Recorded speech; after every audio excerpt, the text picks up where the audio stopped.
Odildek, une des plus prometteuses architectes de la génération montante, a gagné le concours pour la réalisation du musée d'art contemporain de la ville de Rome.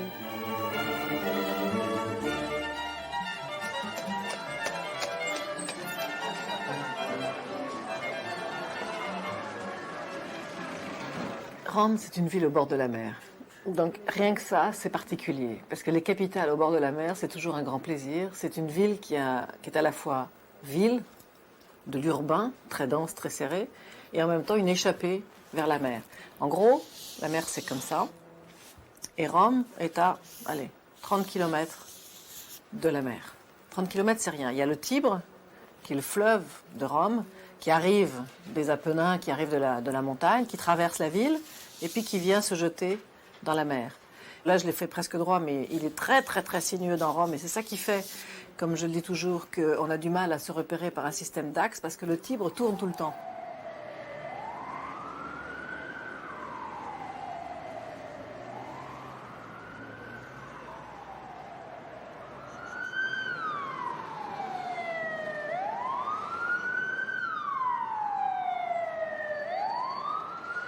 À Rome, tout est chaotique. Rien n'est à la même hauteur, rien n'est est homogène.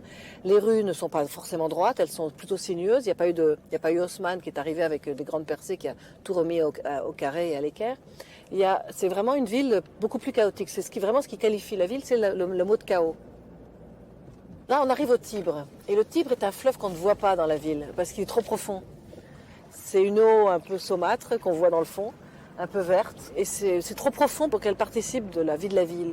La plupart du temps, quand il traverse le centre, elle est vraiment très très étroite avec des quais très encaissés. Et c'est donc il n'y a pas de vision réelle du fleuve. Par contre, il y a des très beaux ponts et les quais sont assez beaux, mais toujours embouteillés. Ça, toujours embouteillés.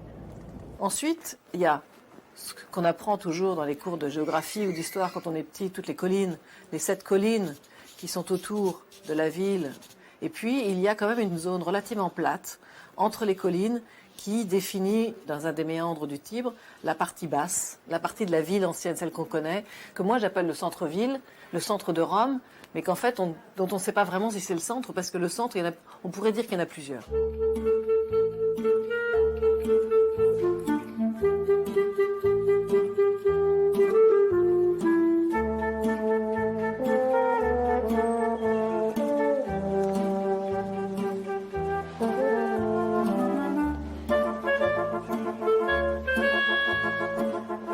Ici, on est juste devant le Panthéon et ça s'appelle la Piazza della Rotonda à cause du bâtiment qui est rond.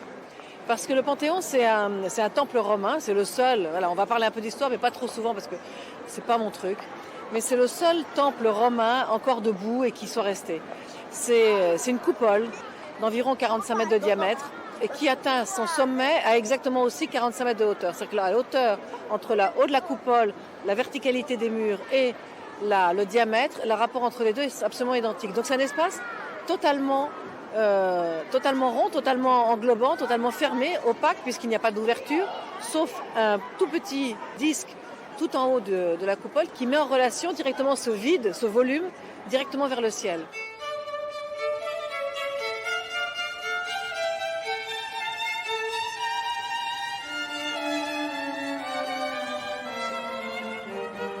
Quand on est en bas, la ville est minérale. La ville est vraiment... le verre n'est que derrière les cours, derrière plusieurs couches comme ça. Mais quand on monte, dès qu'on est au-dessus, on se rend compte qu'au-dessus, il y a une autre couche. Il y a une autre vie qui se passe parce qu'on habite les terrasses. Et d'une terrasse, on a toujours une vue merveilleuse sur un toit, sur une église, sur quelque chose. C'est incroyable, c'est toujours que des perspectives comme ça qui fuient, qui se décalent. Et c'est vraiment le caractéristique de Rome. quand je parle du chaos, et tout le monde utilise ce mot de chaos, le chaos romain, c'est pas quelque chose de complètement invraisemblable. C'est quelque chose qui, en même temps, fait partie de l'essence et de la nature, de la structure même de Rome.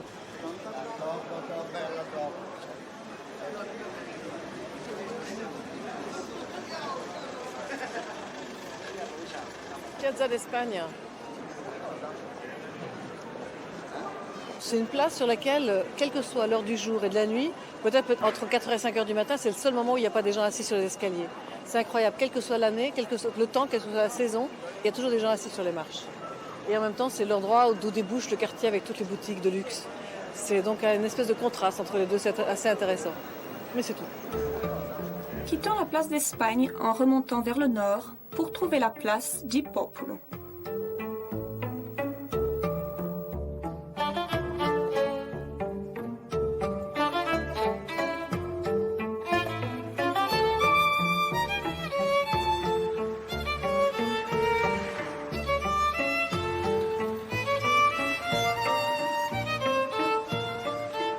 Piazza del Popolo, c'est l'endroit où on se retrouve, c'est l'endroit où on se donne rendez-vous, c'est l'endroit où on vient en fin de journée prendre le soleil quand il y en a, parce que la place ici est orientée vers l'ouest, et donc le soleil de l'ouest donne sur cet ensemble de murs et de dénivelés, de jardins suspendus qui remontent jusqu'à la corniche qui va nous emmener vers la Villa Borghese. Piazza del Popolo, c'est un système de rues qui arrive en triangle, en pointant sur l'obélisque qui est au centre. Au centre, la Via del Corso, qui arrive depuis le Corso Vittorio Emanuele et qui est un des rares axes de Rome. Et puis deux autres rues qui partent en triangle par rapport à cette place. Ensuite, elle a un autre axe qui a été construit vers le 19e et qui, depuis les jardins, mène jusqu'au Tibre.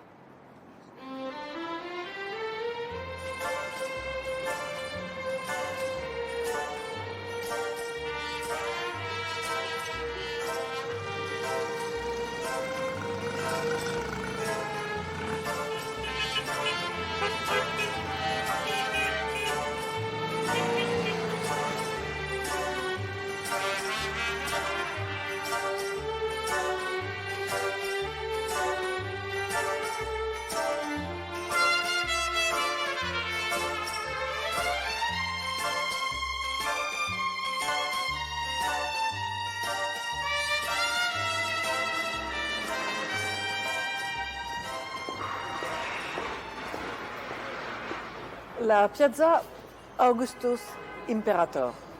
Pourquoi? Parce que ici, ce tumulus, c'est le mausolée d'Auguste. Et autour du mausolée, la place Auguste Empereur, qui est une place d'architecture radicale, rationaliste de la moitié du XXe siècle, mais une architecture dite fasciste. Pourquoi? Parce qu'elle est extrêmement stricte, extrêmement géométrique, extrêmement simple.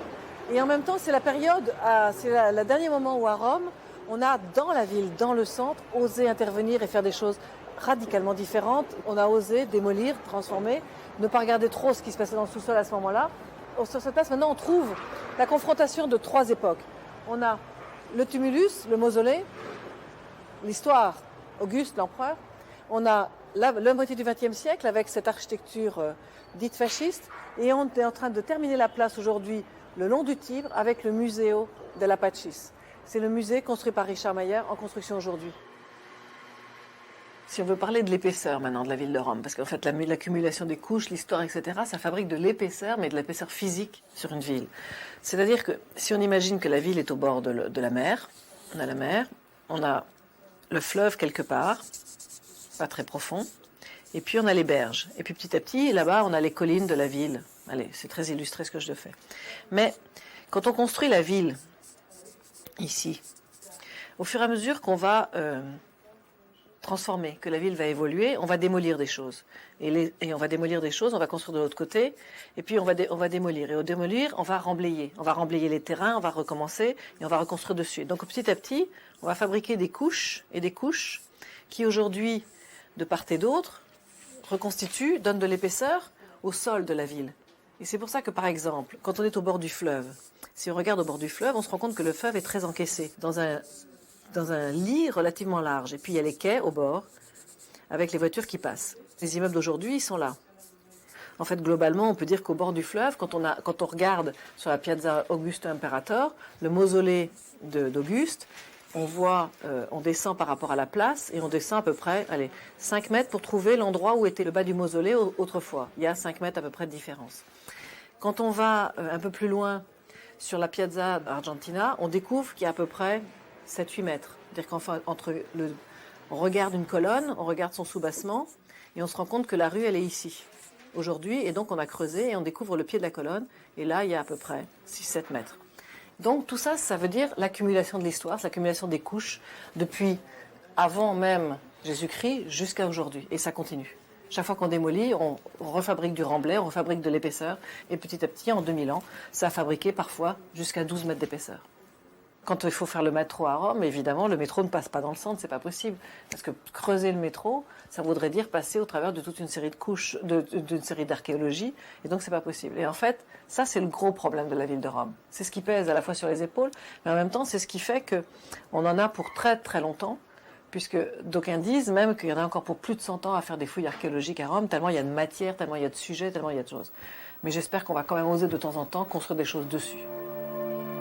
À quelques kilomètres du centre de Rome, le quartier de l'Eure.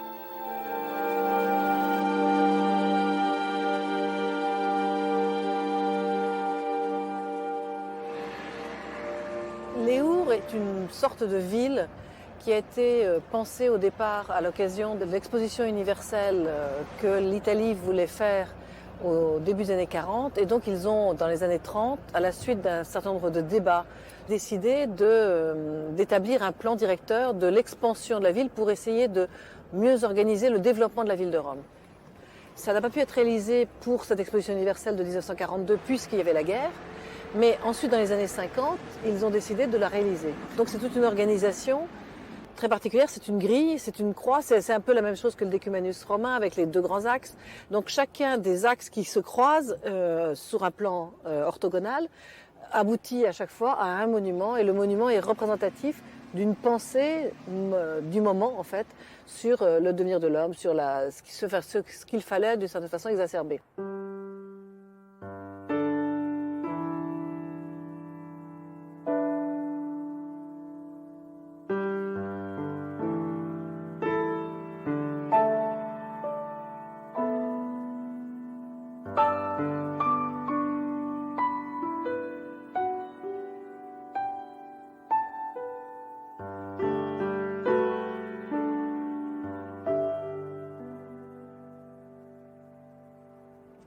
C'est très impressionnant à cause de cette force et cette puissance dégagée par la représentation globale, par l'organisation totalement stricte et rigide et radicale jusqu'au bout, et par la répétition, l'effet de répétition de tous les bâtiments et de la façon dont ils sont constitués, dont ils sont composés.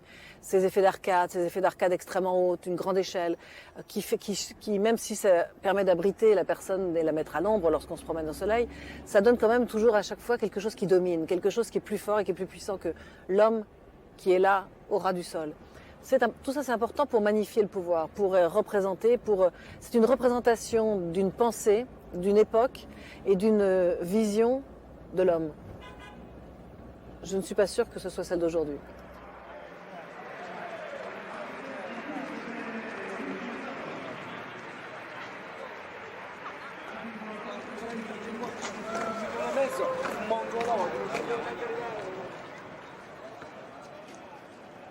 Le palais des sports de Pierluigi Nervi, construit en 1958, c'est un petit objet. Mais c'est en même temps un objet spectaculaire dans sa construction parce que c'est une voûte en béton armé précontrainte dont toutes les structures sont reportées à l'extérieur. Ce qui fait que la totalité de la salle à l'intérieur ne contient aucune structure porteuse.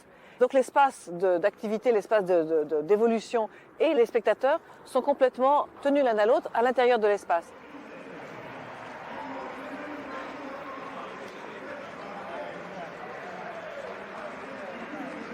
Le travail de l'ingénieur est très important dans le travail de l'architecte, conjointement avec l'architecte. C'est vraiment une relation intime, une relation de discussion et de dialogue très tenue l'un à l'autre pour fabriquer un projet. Il n'y a pas de bons projets architecturaux aujourd'hui, il y en a auparavant également, sans cette relation de l'architecte et de l'ingénieur. Et ça, c'est une grande œuvre d'ingénierie d'un très grand ingénieur du XXe siècle. Mais aux limites de la ville, il y a une autre Rome, les Corviales.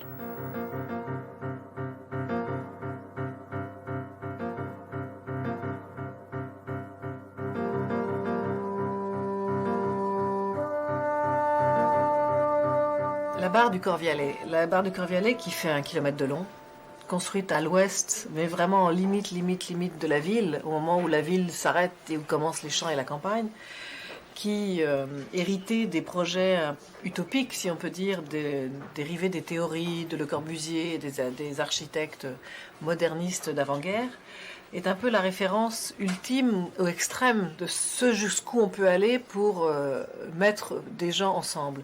C'est un bâtiment, c'est un immeuble, mais c'est aussi une ville, puisque non seulement il y a 1200 logements le long de ce kilomètre construit, qui représente à peu près 8000 habitants, mais il y a aussi toute une partie où il était prévu des systèmes pour la vie communautaire, la vie en commun, des boutiques, des bureaux, une église, des équipements pour les enfants, des équipements sportifs, etc. Et c'est peut-être ça qui fait son défaut aujourd'hui. Pourquoi 1200 logements dans un quartier de ville, ça fonctionne, alors que 1200 logements dans une seule barre à la campagne, c'est problématique. C'est problématique à mon sens, pour plusieurs raisons. Il y a d'une part le fait que c'est rejeté à la périphérie de la ville. Il n'y a pas de rue, il n'y a pas d'espace intermédiaire, il n'y a pas de place, etc. On est soit à l'intérieur de son logement, soit dehors à la campagne. Donc c'est radical. De la même façon, c'est un bâtiment qui a accumulé tous les problèmes sociaux. Puisque c'était à la périphérie, c'était pas cher. Puisque c'était des logements sociaux, c'était pas cher. Et donc petit à petit, ça a successivement accumulé tous les problèmes. Et l'ensemble des problèmes accumulés fait qu'aujourd'hui, c'est un désastre. Et c'est un désastre parce que c'est plus entretenu, c'est plus géré, c'est problématique et c'est socialement problématique. Mais c'est important d'en parler parce que c'est quand même une utopie qui a été échafaudée par des architectes, des urbanistes et des gens qui ont cru dans cette façon de modifier, de résoudre les problèmes de la ville, de la densité urbaine, en fabriquant une autre type de densité qui est totalement radicale, totalement extrémiste et qui a, aujourd'hui, on le constate, fabriqué du problème. Alors aujourd'hui, il y a un certain nombre de gens qui se posent des questions, et la ville de Rome se pose des questions par rapport à cette barre, puisqu'elle se pose des questions de savoir quoi en faire. Une autre solution radicale consisterait à la démolir. Ça veut dire reloger environ 8000 personnes, ce qui n'est pas rien, c'est un vrai problème. Quelles que soient les actions qu'on fera dessus, elles ne pourront pas générer quelque chose de positif pour les gens qui sont dedans. Donc il y a un vrai problème social, il y a un problème économique, il y a un problème urbain, et c'est vraiment une épine. Et c'est une épine d'1 kilomètre de long dans la ville de Rome.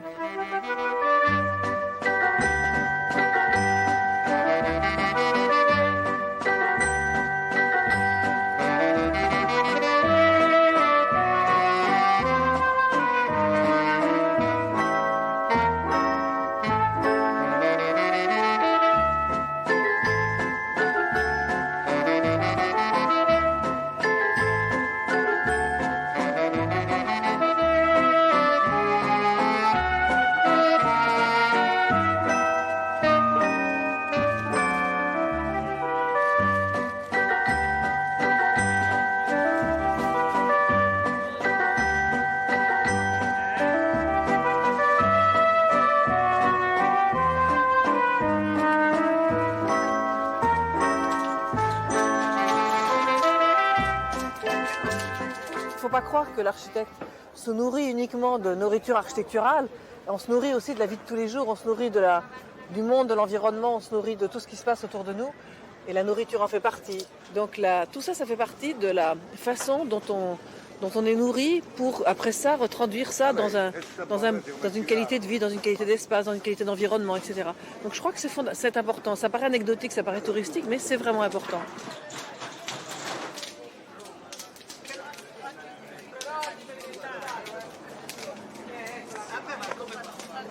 Il y a un feu derrière.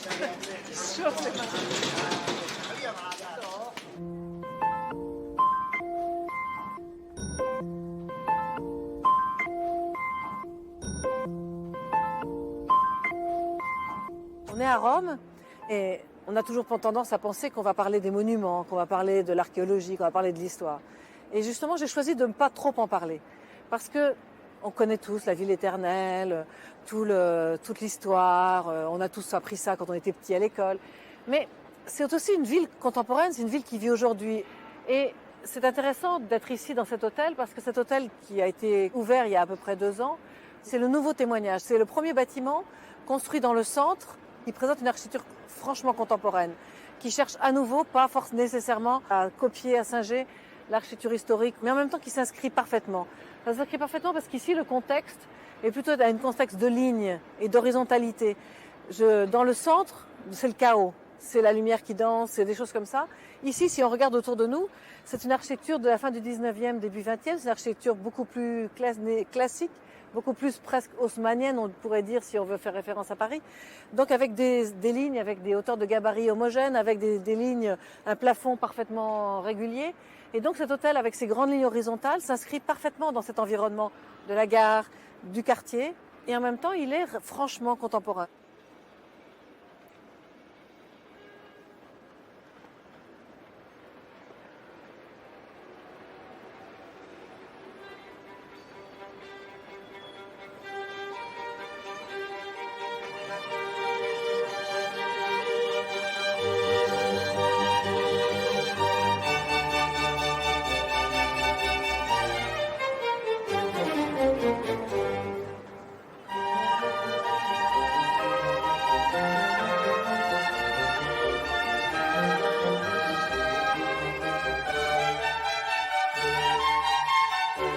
Lorsqu'on a une ville avec autant d'accumulation, autant d'épaisseur, autant de couches qui se sont accumulées, évidemment, quand on est architecte et qu'on doit construire à Rome, la première chose dont on a peur, c'est qu'allons-nous trouver dans le sol, puisque on sait que si, par malheur, au moment où on va commencer à creuser, on trouve quelque chose, on ne sait pas combien de temps ça va s'arrêter.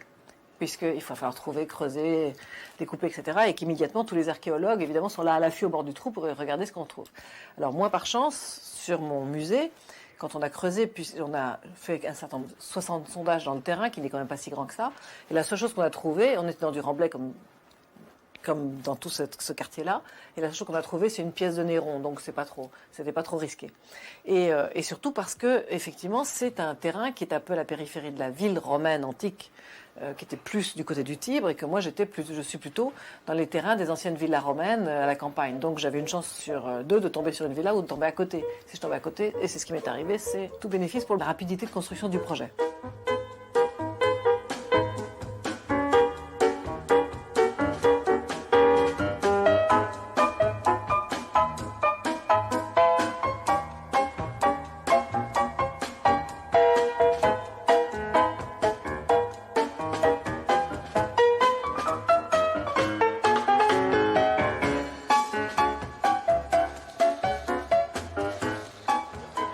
Ici, on est sur le site du futur musée d'art contemporain de la ville de Rome.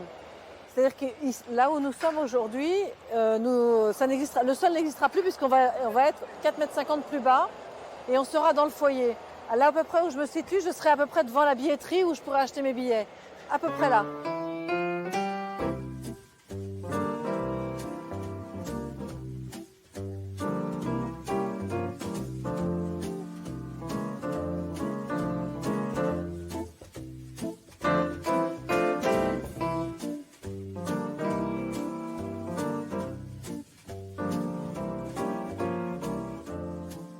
Et le bâtiment qu'on voit au fond, on conserve la structure.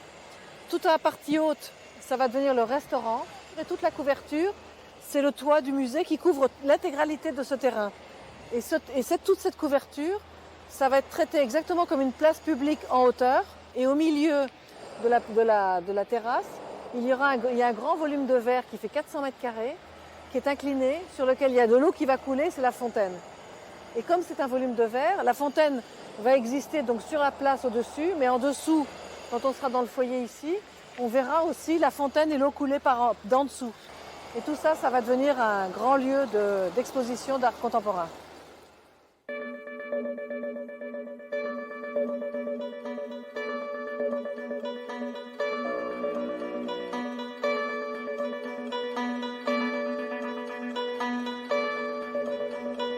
En face, au-delà de la ville basse du Tibre, sur la colline Saint-Pierre de Rome. Ici, sur la colline du Capitole, la mairie, l'hôtel de ville, dont les façades ont été dessinées par Michel-Ange, et la place dont le dessin est un des plus purs exemples de l'urbanisme, on peut dire, de la Renaissance. Ça met en rapport toute la façon dont ces deux pouvoirs dominent en quelque sorte la ville de Rome. En construisant aujourd'hui 2 musées d'art contemporain, en construisant un nouveau palais des congrès, en créant un nouvel auditorium, en faisant aussi une nouvelle église, les deux pouvoirs, et en particulier le pouvoir municipal, mais aussi l'État, s'inscrivent directement dans le XXIe siècle et dans une contemporanéité, et marquent de leur présence le XXIe siècle dans la ville.